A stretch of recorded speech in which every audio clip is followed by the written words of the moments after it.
believe, thought processes that were handed down to you. And I'm going to give you three key things that you can't take with you, three ways of thinking that can't go to the next phase of your life. Number one is the number one thought that you cannot take with you in the next phase of your life is, I am not enough.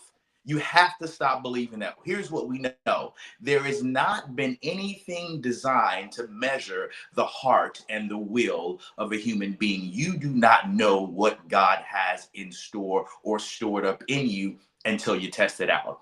Have you tried out everything? Do you know exactly what you can and cannot do? No, you don't, because you're still alive.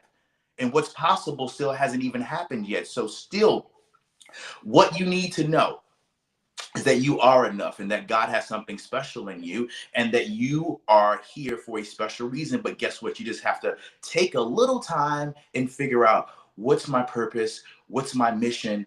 And go through the process. That's the first thing. The first thought that you can't bring with you into your future is, I'm not enough. You can't think that way. You have to stop believing that what you have isn't good enough. Who you are isn't good enough. Where you went to school wasn't good enough. Where you lived at is not good enough. You are good enough because there's something special inside of you. You just haven't figured it out. The second thing is that, you know what, Gerald? I understand that I'm enough. I get that. But it's always been this way. That's the second thing you can't bring into your future. You can't think that way. It's always been that way. Well, guess what? Crypto hasn't always been here.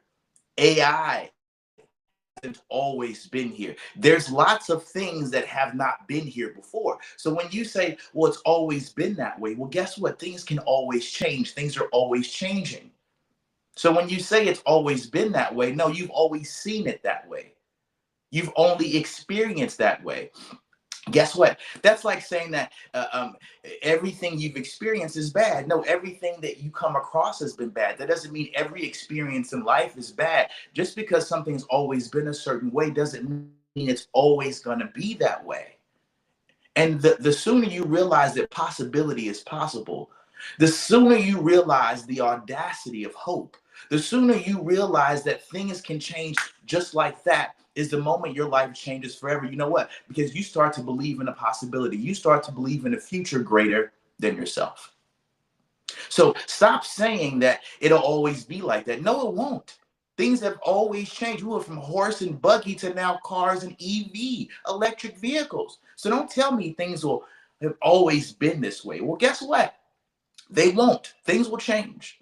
Things will absolutely change in your life, and you need to get ready for that. You need to get ready for change, because guess what? Whether we realize it or not, whether you're ready or not, whether you are seeing what's happening in society today, life is changing, and things will not always be the way that they are, and things will always change, and things will always be different. So I encourage you and inspire you to welcome change, embrace change, know that change is a great thing, because it forces you to see things differently. It pushes you out of your comfort zone. It allows you to grow and get out of your space and step into the river of change and see what's possible.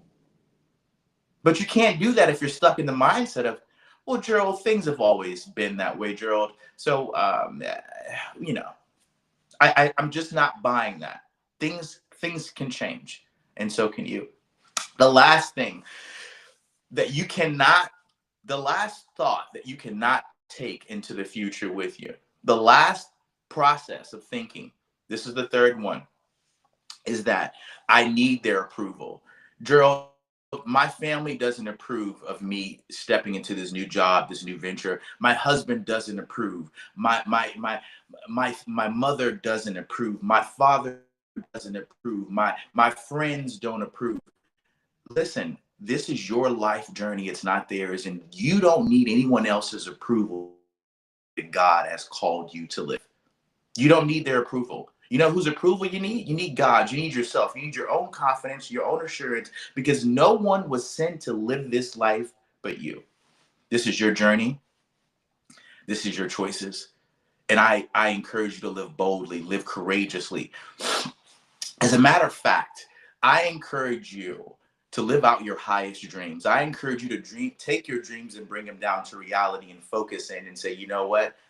I know what wasn't possible for my mother. I know what wasn't possible for my father, but I know that God has a plan for me. And I'm willing to explore what God has for me before I give up. I'm willing to step into the river of change and see if it's possible to step on the other side. I'm willing to go through this so I can get through to the other side. I'm willing to take the test. I'm willing to go through the process of the job. I'm willing to do whatever it takes because I don't need someone else's approval. I need my own purpose, my own passion. You don't need approval. You need practice, practicality, purpose, and passion. And I hope this message resonates with you. I hope something I've said today, whether it's realizing that you are enough, whether it's realizing that things can always change, and whether it's realizing that you have something special inside of you, that you don't need anyone's approval because God has already set his approval inside of you. When you realize that you have a special gift, a special talent, and if you don't know what that special gift and talent is, you can reach out to me and say, Joe, can we do a coaching session, a one-on-one, so I can just figure out what my purpose is, what my passion is, where I'm going and where I need and where I need to head. If you need one-on-one coaching, reach out to me and say, hey, Gerald, what can I do to get a session with you? I'm here. How can I help? So I hope this adds value. I hope I'll see you guys on the other side. Make sure you subscribe, Apple, Spotify, and YouTube. I'll see you guys in the next session. This has been another episode of Fearless Conversations. See you guys soon.